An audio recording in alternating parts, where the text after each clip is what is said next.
Hello friends. आज जो हम डिस्कस कर रहे हैं वो हमारी जो ये पूरी सीरीज़ चल रही है, that is partial differential equations. इसमें पिछले कुछ वीडियोस में हमने कुछ स्पेसिफिक कैरेक्टरिस्टिक्स, लीनियर, होमोजीनियस, इस टाइप की जो कैरेक्टरिस्टिक्स थी, इनके अंडर सुपरविज़न हमने सॉल्यूशन निकाले। लेकिन वो सारे सॉल्यूशन कहीं ना कहीं लिमिटेड थे, रिस्ट्रिक्टेड थे। तो अब हम एक ऐसा मेथड आज डिस्कस करने जा रहे हैं जो उन पुराने मेथड्स या सॉल्यूशंस से थोड़ा सा ऊपर है, थोड़ा सा जनरल है। बेसिकली पहले इस मेथड का नाम method of separation of variables, जो नाम से ही काफ़ी कुछ दिखाई दे रहा होगा कि पार्शियल डिफरेंशियल इक्वेशन है तो उसमें मल्टी वेरिएबल्स होंगे, और मल्टी वेरिएबल्स अगर हैं तो उसको हम कह लीजिए कि ODE में चेंज करते हैं, जो हमारी ऑर्डिनरी डिफरेंशियल इक्वेशंस की थ्योरी है। तो बेसिकली ये जब हम इंजीनियरिंग या कंप्यूटर साइंस या अलाइड साइंस में जब मैथमेटिक्स जो पढ़ाया जाता है, तो वहाँ जो इसका एप्लीकेशन है वो एक बहुत इम्पोर्टेंट रोल प्ले करता है कि वी वांट एक जनरल मेथड जो हम अप्लाई कर सकें, जो डिफरेंशियल इक्वेशंस में है नहीं। लेकिन जब हम method of separation of variables की बात करते हैं तो ये अगर एक लीनियर होमोजीनियस इक्वेशन है तो फिर वो ये इस इक्वेशन के ऑर्डर या दूसरे फैक्टर पे डिपेंड ना करके केवल नंबर ऑफ वेरिएबल्स पे डिपेंड कर रहा है। तो इसे आप कह सकते हैं कि जो इंजीनियरिंग स्टूडेंट्स हैं या जो जिन्हें मैथमेटिक्स कोर इश्यू ना पढ़ के एक एज ए एप्लीकेशन पढ़ना है, तो वहाँ पे मतलब जो बीटेक का स्टूडेंट है जो ये चाहता है कि प्रोग्रामिंग करते वक्त मुझे एक जनरल चीज़ मिल जाए, तो वो जो सब जगह एप्लीकेबल हो, तो वो यहाँ पे मेथड ज़्यादा बेटर है। बेस्ट नहीं है लेकिन बेटर है कि इसमें जो है हम अभी तक अगर जो हमारी पिछली सीरीज अगर आप देख रहे हैं, फॉलो कर रहे हैं, तो वहाँ पे हम डिफरेंशियल इक्वेशन के ऑर्डर पे, ऑक्सिलरी इक्वेशन पे, उसके ऑक्सिलरी इक्वेशन के रूट्स पे, काफ़ी चीज़ों पर चीज़ें मतलब सॉल्यूशन डिपेंड करता है। लेकिन जब हम सेपरेशन ऑफ वेरिएबल मेथड की बात कर रहे हैं तो यहाँ पर केवल नंबर ऑफ वेरिएबल्स पे डिपेंड करेगा, और उसके बाद हम उसे एक ऑर्डिनरी डिफरेंशियल इक्वेशन में कन्वर्ट करेंगे और ऑर्डिनरी डिफरेंशियल इक्वेशन को सॉल्व करेंगे। तो ये एक सीक्वेंस बन जाती है कि एक एप्लीकेशन के लिहाज से आदमी, कोई भी साइंटिस्ट या कोई भी स्टूडेंट, कोई भी रिसर्चर एक आसान तरीके से चीज़ों को सॉल्व कर सकता है। तो अगर हम इस मेथड को आज डिस्कस करें, बहुत लंबा ये आज नहीं बनाएंगे, केवल एक छोटा सा मेथड का डिस्क्रिप्शन देंगे एक एग्जांपल की हेल्प से, और फिर अगले वीडियो में इसको आगे लेके जाएंगे। तो अगर मैं बात करूं कि एक इक्वेशन है, एक पार्शियल डिफरेंशियल इक्वेशन है मेरे पास,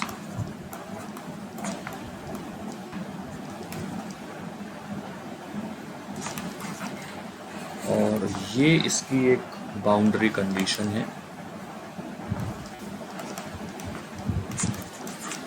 तो इसे मैं सॉल्व करना चाहूँ तो पहली चीज़ कि of course we can have some another methods, some another techniques, but today we are going to solve it by method of separation of variable। और वो method of separation of variable क्या कहता है? वो कहता है कि let u is equal to, ये इस पूरे मेथड की बैकबोन है, जो मैंने ऊपर भी डिस्क्राइब किया, वर्ड्स में ही लिखा तो आज नहीं है, कि u is a function of two variables, two independent variables x and t। तो हमने क्या किया कि कैपिटल X और कैपिटल T दो फंक्शन माने जो केवल x एंड t के हैं, यानी u एक दो वेरिएबल का फंक्शन है, लेकिन जो x एंड t हैं वो केवल एक एक वेरिएबल के फंक्शन है। और अब हम इसको कुछ एनी हाउ कोशिश करेंगे कि ये हमें एक सिंगल वेरिएबल में चीज़ें कन्वर्ट हो जाएं और फिर उसे ऑर्डिनरी डिफरेंशियल इक्वेशन में कन्वर्ट कर लें। उसके लिए हम क्या करेंगे, हम देखेंगे कि कौन कौन से डेरिवेटिव हमारे पास यहाँ प्रेजेंट है। u का फर्स्ट ऑर्डर डेरिवेटिव है t और x के रेस्पेक्ट में, तो मैंने del u over del x निकाल लिया, तो ये हो जाएगा या इसे मैं ये भी लिख सकता हूँ। एंड सिमिलरली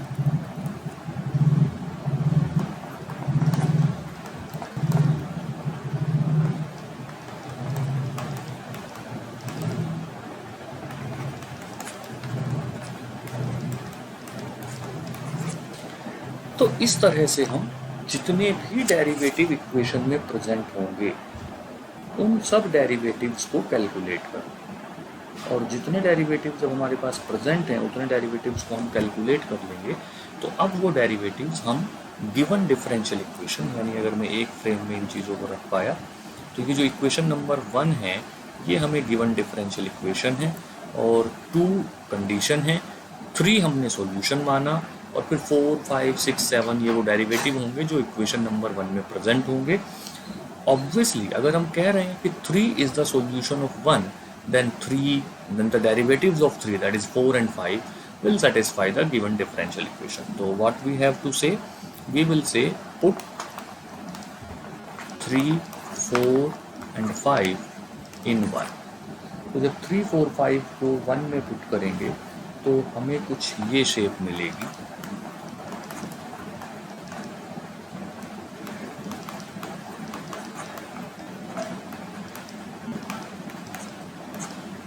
इसे 1 कह दीजिए या 6 कह दीजिए। अब यहाँ से कह लीजिए थोड़ा सा मेथड का डिस्क्रिप्शन शुरू होता है कि हम क्या करेंगे कि इस इक्वेशन को मैंने कुछ ऐसे लिख लिया, वैसे तो कोई खास फर्क नहीं पड़ रहा,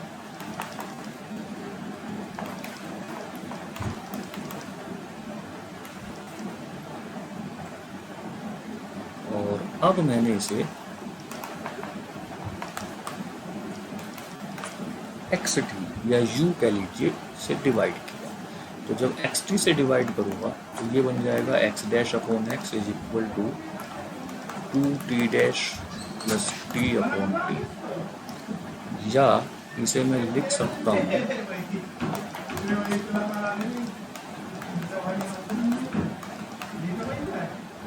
और अब इसे मैं इक्वल टू लिख रहा हूँ एक कांस्टेंट माइनस पी स्क्वायर। ये एक बहुत बड़ा क्वेश्चन रहता है कि माइनस पी स्क्वायर ही क्यों लिया और कैसे लिया। तो मैं इसको अपनी क्लासेस में भी बोलता हूँ कि 2 दिन का समय दीजिए। अगर मैं आज आपको डिस्क्राइब करूँ तो ये 3 कांस्टेंट हो सकते हैं, पॉजिटिव, नेगेटिव एंड ज़ीरो। तो जब मैंने माइनस पी स्क्वायर लिया है तो इसका मतलब मैंने नेगेटिव कांस्टेंट लिया है। अब मैंने जीरो या पॉजिटिव क्यों नहीं लिया, तो इस बात का एक जनरल आंसर तो ये है कि this is according to nature of problem. अब यहाँ तो कोई नेचर ऑफ प्रॉब्लम दिखाई दे नहीं रही, तो we have to avoid that point. लेकिन हम अगली जो कुछ वीडियोज़ हैं उनमें मैं इसका जवाब ज़रूर दूंगा कि हम 3 पॉसिबिलिटीज़ ले सकते हैं, पॉजिटिव, नेगेटिव और जीरो, और यहाँ हमने माइनस पी स्क्वायर क्यों लिया, तो ये इसका जवाब हम अगले कुछ वीडियो में देंगे। अब देखिए यहाँ से हमारा जो कह लीजिए जो हमने पिछले 10 मिनट में आपको बताया वो चीज़ यहाँ से आ जाती है कि हमने एक इक्वेशन को 2 इक्वेशंस में तोड़ दिया, 2t डैश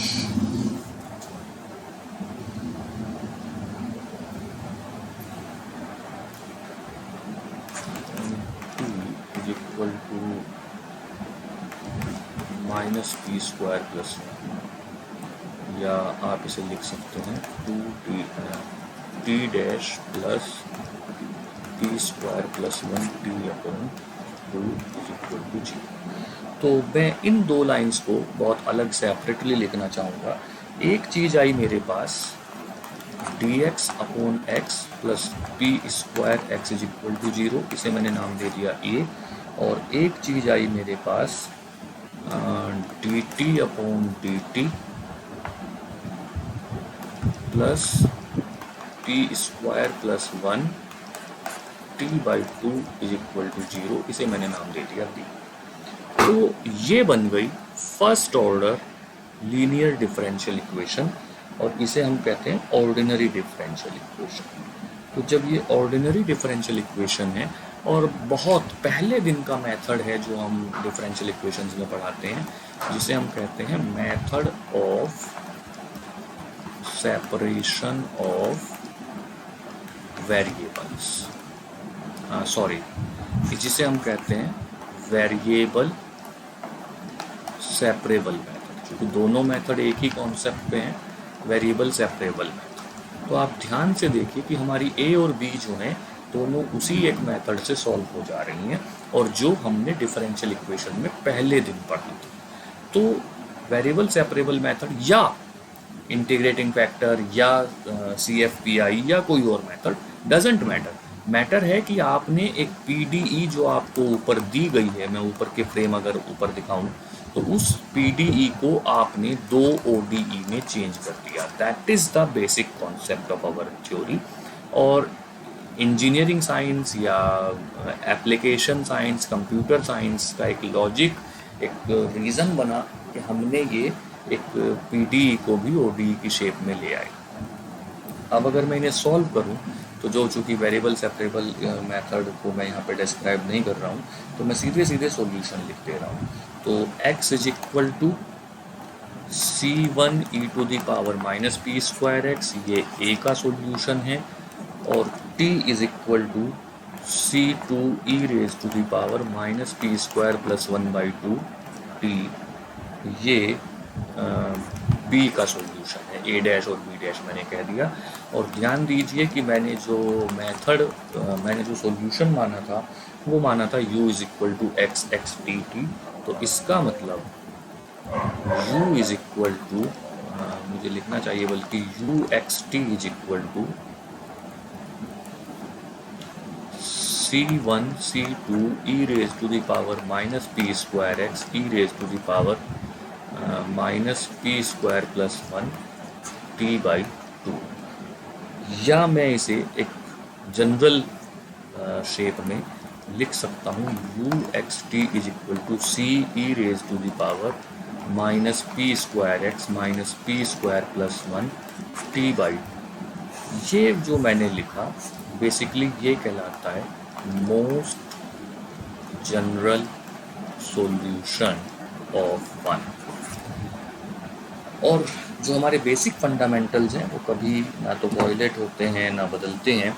तो आप जरा ध्यान से देखिए कि एक आर्बिट्ररी कांस्टेंट और एक पैरामीटर p, ये दो चीज़ हमने इक्वेशन में आ रही हैं हमारी इस सॉल्यूशन में। ये आर्बिट्ररी कांस्टेंट है और ये पैरामीटर p है जो हमने माइनस पी स्क्वायर इंट्रोड्यूस करा। तो अल्टीमेटली ये हमें रिजॉल्व करने हैं, फाइंड आउट करने हैं। हमें कंडीशन दी गई थी, मैं अगर यहाँ पे सीधे लिखूँ u(x0) is equal to 6 e to the power minus 3x, ये 2 थी। तो ये अगर मैं इस सॉल्यूशन को C कह दूँ तो सॉल्यूशन C जो है ये मोस्ट जनरल सॉल्यूशन है। और इक्वेशन नंबर 2 जो हमें ऊपर दी गई है, जो आप देख सकते हैं पीछे जाके, तो ये हमें एक इनिशियल कंडीशन दी गई है या बाउंड्री कंडीशन या जो भी आप इसे बोलें। तो u(x0) is equal to 6 e to the power minus 3x is equal to C e raise to the power minus P square X plus 0, क्योंकि जब t की वैल्यू 0 रखेंगे तो ये पूरा का पूरा फैक्टर 0 हो जाएगा। यानी आपके पास बचा 6 e to the power minus 3x is equal to C e raise to the power minus P square X. तो अगर दोनों को कंपेयर करते हैं तो C की वैल्यू 6 और p स्क्वायर की वैल्यू 3, और ये दोनों वैल्यू पुट कर दीजिए ऊपर इस C में, यानी जो मोस्ट जनरल सॉल्यूशन जिसे हम कह रहे थे ये। तो यहाँ पे C की वैल्यू 6 और p स्क्वायर की वैल्यू 3 पुट करने पर जो हमारा सॉल्यूशन है वो क्या बन जाएगा, ये आया C is equal to 6 and p square is equal to 3। तो u(x_t) is equal to 6 e to the power minus 3x minus 2। ये हुआ, इसे मैं अगर d कह दूँ तो d is the solution as per conditions given in question of 1। तो आज हमने ये method of separation of variable discuss किया, और इसकी एक लाइन की फिलॉसफी है कि अगर u दो वेरिएबल का फंक्शन है x एंड t का, तो हम दो फंक्शन एज्यूम करेंगे जो सिंगल वेरिएबल के होंगे, और इस PDE को 2 ODE में हमने कन्वर्ट किया और 2 ODE में कन्वर्ट करने के बाद सॉल्व किया और वापस पुट कर दिया। तो ये एक सिंपल सी फिलॉसफी है, लेकिन इसमें एप्लीकेशन एस्पेक्ट इसके कई आते हैं जो हम अपने अगले वीडियोज़ में डिस्कस करेंगे। तब तक के लिए thank you very much. Let be wait for next video.